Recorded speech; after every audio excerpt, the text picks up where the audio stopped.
Skin tone එක. Skin tone එක ගැන අපි මොනතරම් දේවල් කතා කරනවද? හැබැයි මං හිතන්නේ 100ක් ගත්තොත් ඒකෙන් 10 දෙනෙක්වත් තමන්ගේ ස්කින් ටෝන් එක හරියටම දන්නවා ඇති කියලා. අද බලමුද ස්කින් ටෝන් එක හරියටම දැනගන්නේ කොහොමද කියලා. හරිම සරලයි. බලන්න ඔයාගේ මැනික් කටුව දිහා.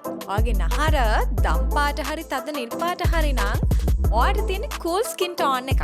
ඔයාගේ නහර වෙන්නේ තද කොළ පාටින් නම් ඔයාට තියෙන්නේ වෝම් ස්කින් ටෝන් එකක්.